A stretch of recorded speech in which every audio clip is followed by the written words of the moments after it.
Wabarakatuh. Halo rekan-rekan, apa kabar semuanya? Kabar sehat tentunya ya. Yang sudah subscribe, terima kasih. Jangan lupa di komen, di share, dan dikasih jempol ya, biar saya bisa tambah semangat teman-teman. Baik, pada video kali ini teman-teman saya agak sedikit berbeda ya. Kenapa kok jadi begini? Enggak begini, karena apa yang saya mau jelaskan tentunya akan lebih efektif kalau saya kasih semacam pemaparan aja ya. Jadi apa sih yang harus saya jelaskan? Ini khusus untuk pemula ya. Kalau yang sudah paham ya buat mengingat saja lah ya. Saya ambil dari beberapa sumber. Aduh maaf nih agak belepotan nih. Saya ambil dari beberapa sumber ya tentang ini. Saya akan ngebahas sedikit tentang trafo. Ya, teman-teman pasti nggak asing kan dengan sebuah istilah trafo? Oh enggak lah, apalagi kalau teman-teman breaker ya yang suka dengan radio komunikasi. Trafo itu apa? Trafo itu power supply gitu ya. Bentuk trafo seperti apa? Nggak apa-apa, karena seorang breaker atau yang pengguna komunikasi tentunya ada yang sudah membeli jadi, ada yang merakit, macam-macam lah ya. Baik, sekarang saya akan sedikit menggambarkan tentang trafo. Ya, trafo itu apa sih, Yud? Trafo itu adalah sebuah perangkat listrik teman-teman ya, yang dapat merubah level tegangan AC ke level yang berbeda. Oke ya, intinya untuk merubah tegangan AC ke level yang berbeda. AC itu PLN lah ya. Pokoknya untuk merubah. Nah, saya akan klasifikasikan ya. Ada trafo yang untuk merubah ke yang lebih rendah, itu dinamakan dengan trafo step down ya. Dan ada trafo untuk merubah level yang rendah ke level yang lebih tinggi, itu untuk step up teman-teman ya.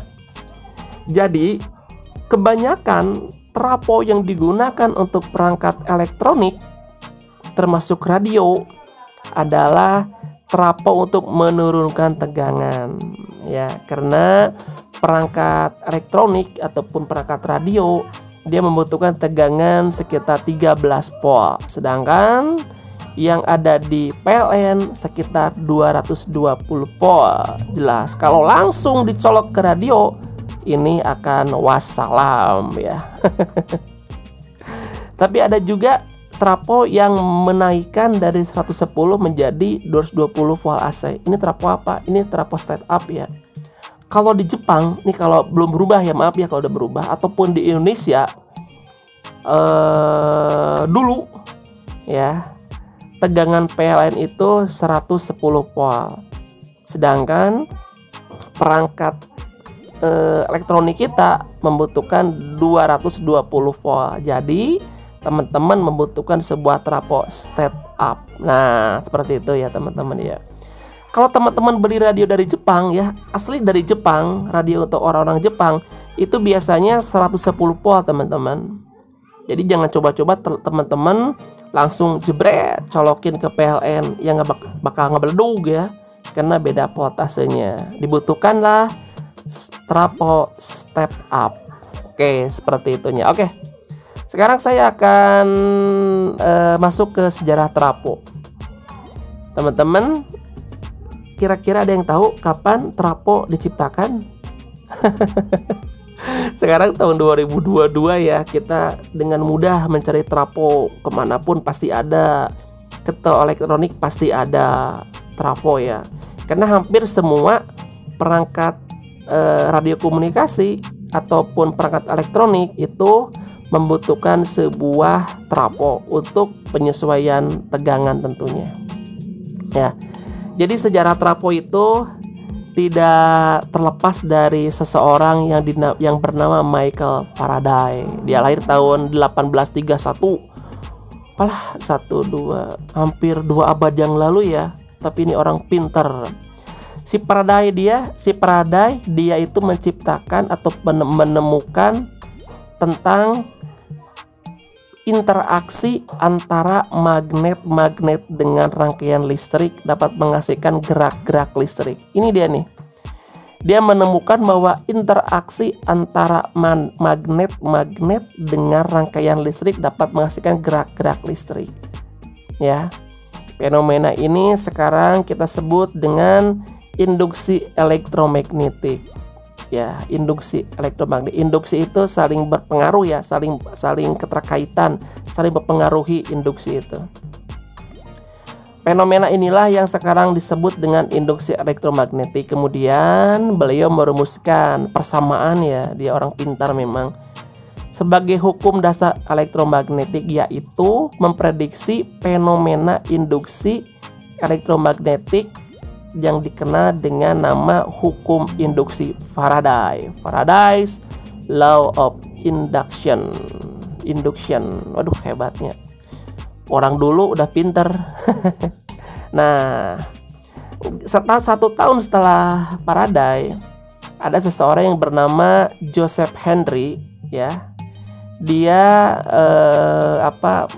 berdasarkan teori dari Faraday, dia menemukan bahwa perubahan fluks magnet yang cepat pada sebuah kumparan koil dapat menghasilkan tegangan listrik yang cukup tinggi. Ya, jadi kenapa ada kumparan? Karena di dalam trafo itu ada dua buah kumparan, primer dan sekunder. Biasanya trafo terbuat dari dalamnya ya ada lilitan kawat ya, yang tentunya dilapisi dengan email, kalau istilah saya email ya. Walaupun digulung tetapi tidak akan konslet ya, ada pelindung tipis. Juga di dalamnya ada inti besi ya, lempengan-lempengan besi, biasanya berbentuk huruf E teman-teman ya. Terus juga ada lilitan kertas umumnya ya untuk melindungi seperti itu. Nah, perubahan flux magnet yang cepat pada sebuah kumparan koil dapat menghasilkan tegangan listrik yang cukup tinggi. Kemudian pada tahun 1836, seseorang yang bernama Nicholas Klein berdasarkan teori dari Faraday, berdasarkan teori dari Joseph Henry, dia menemukan sebuah trafo ya, dengan cara membuat 2 buah kumparan teman-teman ya. Kumparan yang tadi sudah saya bilang, kumparan primer dan sekunder. Nah, ini trafo ya, bentuknya yang sering ditemui di rumah-rumah, di dalam perangkat elektronik seperti ini bentuknya ya. Kalau yang 2 ini adanya di atas tiang PLN ya, seperti inilah. Gunanya untuk menurunkan tegangan, biasanya juga untuk menaikkan tegangan kalau di PLN teman-teman. Seperti ini bentuknya ya. Coba sesekali teman-teman kalau main ya, lihat-lihat ke tiang listrik pasti ada seperti ini nih, gardu ya. Oke, jadi trafo yang kita gunakan untuk perangkat radiokomunikasi dan perangkat elektronik adalah trafo step down ya. Jadi trafo yang digunakan untuk mengurangi level tegangan AC dari tinggi ke rendah. Sekarang teman-teman lihat ya, radio teman-teman butuh berapa volt? Paling 13, sekitar 13,8, paling tingginya 15 volt. HT paling ada yang 7 volt, seperti itu. Nah ya, jadi dibutuhkan sebuah trafo step down. Kenapa bisa menurunkan? Pada tipe ini ya, rasio jumlah putaran pada kumparan primer lebih besar atau lebih banyak daripada jumlah putaran pada kumparan sekunder. Jadi primernya lebih banyak putarannya dan lebih besar, sedangkan sekundernya lebih sedikit dan lebih kecil ya. Nah, dia bisa memerlukan tegangan listrik banyak.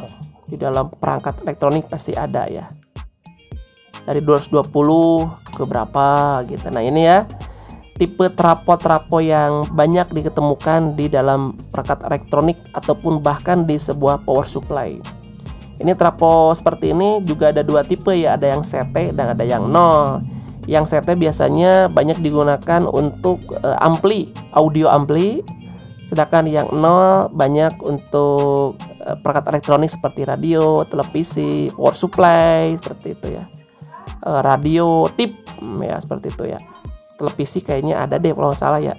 Tapi biasanya si televisi dia udah dirangkai seperti switching kalau zaman sekarang mah ya. Oke. Jadi gimana prinsip kerja trafo? Jadi di dalam trafo sederhana ada dua buah gulungan ya, atau gulungan kawat berinsulasi, yaitu primer dan sekunder ya, yang sudah saya bilangin tadi. Untuk kebanyakan trafo, kumparan kawat berinsulasi ini melit besi yang disebut dengan inti ya, besi tadi ya, yang bentuknya kayak huruf E. Coba sesekali teman-teman buka trafo bekas, seperti apa dalamnya. Ya, sedangkan inti besi pada trafo umumnya merupakan kumpulan lempeng-lempengan besi tipis yang diisolasi dan ditempel berlapis-lapis ya. Ini untuk mempelajari aliran flux magnet, flux pergerakan ya, yang disebabkan oleh kumparan arus listrik dan suhu panas yang sering terjadi. Karena trafo ini kalau terbuat dari besi, bawaannya panas ya. Oke. Nah, sekarang trafo yang digunakan sebagai power supply radio komunikasi lah ya. Nah, yang dibutuhkan apa aja? Apakah teman-teman cukup memiliki sebuah trafo? Belum cukup. Karena walaupun tegangannya sudah diturunkan ya, tetapi teman-teman tetap membutuhkan beberapa peralatan elektronik. Salah satunya adalah dioda kiprok seperti ini, ada elko, transistor, ada jengkol, seperti itu, ditambahkan dengan regulatornya. Jadi walaupun sudah turun tegangannya, ini tetap arusnya masih kena arus bolak-balik ya, PLN ya. Sedangkan untuk radio komunikasi dibutuhkan arus searah atau DC ya, seperti ini. Ini rangkaian sederhananya. Oke, seperti itu. Nah, sekarang trafo yang sudah jadi teman-teman ya, yang sering kita lihat bentuknya kalau teman-teman beli di pasaran seperti ini ya, bentuk-bentuk seperti ini. Ini khusus untuk radio komunikasi. Di dalamnya di dalamnya seperti trafo tadi ya, dalamnya ada rangkaian-rangkaian lagi. Nah, sekarang apa sih kelebihan dari trafo? Kan ada power supply berupa switching, ada berupa aki, dan ada juga berupa trafo. Nah, trafo ini apa sih, kok para breaker pengen saya harus pakai trafo untuk radio komunikasi? Kelebihannya apa sih trafo? Oke, yang pertama ya, trafo dia lebih awet dan tahan lama teman-teman. Ini pendapat banyak orang tentunya ya, yang mengatakan bahwa trafo besi lebih awet ketimbang model lain seperti model SMPS atau switching. Dia lebih awet katanya teman-teman ya. Terus yang kedua, mudah didapat di pasaran, rata-rata semua toko ada. Betul. Kalau trafo itu hampir semua toko elektronik ada. Tetapi untuk ampere yang besar, nah ini urusannya agak sedikit beda. Yang ada itu untuk tipe-tipe standar, yang 1 ampere, setengah ampere, 3 ampere, bahkan maksimal 5 ampere. Yang 10 ampere agak-agak jarang teman-teman ya. Terus yang kedua, trafo bekerja di frekuensi rendah ya, 50 sampai 60 Hz, dan tidak banyak masalah dengan osilasi. Osilasi itu gangguan teman-teman ya, gangguan. Selanjutnya, tidak menggunakan banyak komponen, sedikit komponennya. Hanya ada dioda, ada elko, ada transistor, seperti itu aja sedikit. Berbeda dengan jenis switching. Coba teman-teman buka, banyak di situ ya. Ini lebih sedikit komponennya. Nah, alhasil bila rusak gampang diidentifikasi. Sekarang tegangannya drop, apanya rusak nih? Oh, dioda kiproknya. Oh, ini tegangannya agak mendengung, apa yang rusaknya? Oh, berarti si transistornya. Jadi gampang, karena jumlah komponen sedikit, gampang untuk mengidentifikasi kerusakannya. Nah, terus kekurangan trafo apa? Kekurangannya yang pertama, dari segi harga sangat mahal dibandingkan dengan jenis switching. Memang betul teman-teman. Trafo yang memiliki ampere besar, contohnya trafo 30 ampere murni ya, dibandingkan dengan beli switching 30 ampere, jadi mahal mana?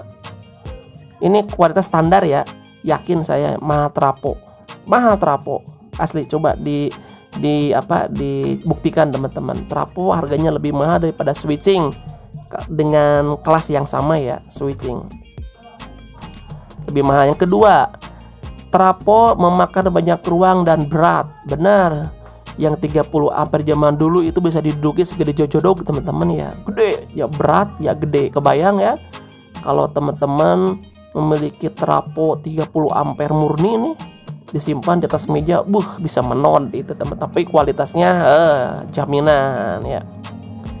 Terus yang kedua, kekurangannya mudah panas. Ya benar, tadi sudah saya bilangin ya, mudah panas nih trapo. Makanya selalu ditambah dengan kipas pendingin. Apalagi digunakan continue teman-teman ya, gampang panas.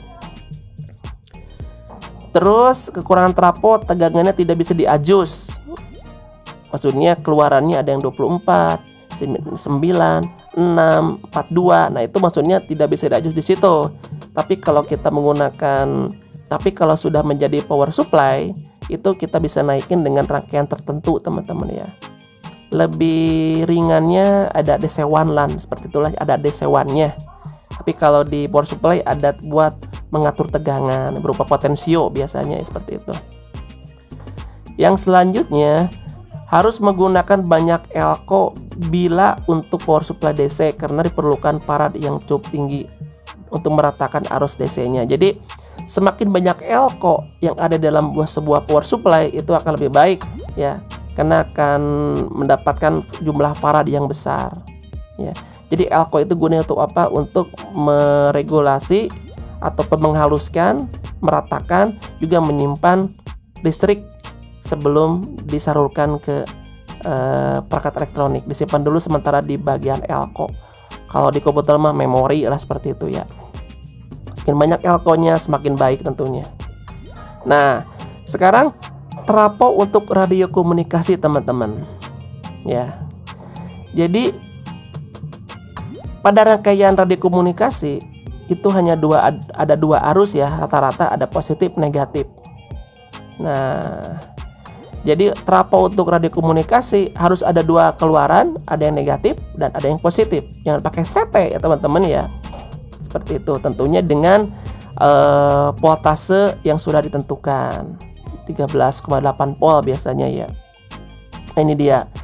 Rata-rata volt yang dibutuhkan untuk radio rig kisaran 12-14 volt. Standarnya untuk HT 7 volt ya, kecuali Alinco dia ada yang 12 volt, ada yang seri 195 ya. Dan standarnya untuk radio rig itu 13,8 ya, voltnya ini 8. Sedangkan untuk HT sekitar 7,4 volt ya. Ada beberapa HT yang 12 volt. Nah, trapo untuk radio komunikasi teman-teman, usahakan ampernya di atas 20 ampere supaya high-nya bisa kita kejar ya. Kalau kekurangan ampere biasanya akan mendengung. Walaupun voltasenya cukup, ampernya kurang, itu akan ngedengung ya. Ada ngedengung lah, nggak bakal enak kedengarannya ya.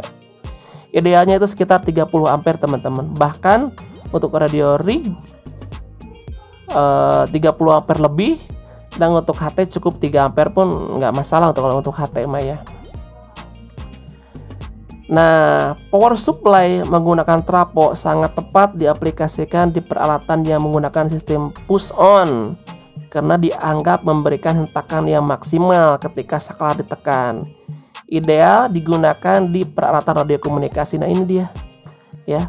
Makanya para breaker dia punya mimpi memiliki trapo berampere besar untuk radio komunikasinya teman-teman, karena jenis trapo adalah salah satu PSU yang sangat pas digunakan, karena sistem radio kan push on ya, nggak continue, dipijit on, lepas, PTT, off lagi. Nah, peristiwa itu suplai daya yang dibutuhkan akan sangat maksimal apabila menggunakan trapo dibandingkan dengan switching. Oke, paham ya teman-teman ya. Ini menurut saya pun demikian, dan menurut beberapa rekan-rekan pun sama. Penggunaan trapo pada radio komunikasi akan lebih maksimal daripada menggunakan switching. Cuma harganya ahem gitu. Jadi kalau teman-teman bertanya, yuk kira-kira saya bagus untuk apa memiliki radio rig, saya rekomendasikan pakai trapo, pakai power supply jenisnya trapo. Seperti itu teman-teman ya. Kalau pakai switching bisa aja, nggak masalah. Silahkan, cuma akan lebih maksimal menggunakan trapo. Ya, saya ini diambil dari beberapa sumber ya. Ini referensi yang saya ambil. Terima kasih buat teman-teman yang sudah membuat tulisan tentang trafo ya. Mudah-mudahan blognya pada hebat-hebat, pada keren-keren ya. Salam untuk teman-teman semua. Saya Yangki Delta One Delta Bravo Julu Juliet Julu 10 Echo Charlie Hotel ucapkan terima kasih. Jangan lupa di subscribe, di like, di komen, dan share. Oke, kita nanti cerita tentang switching sama aki ya. Oke, terima kasih.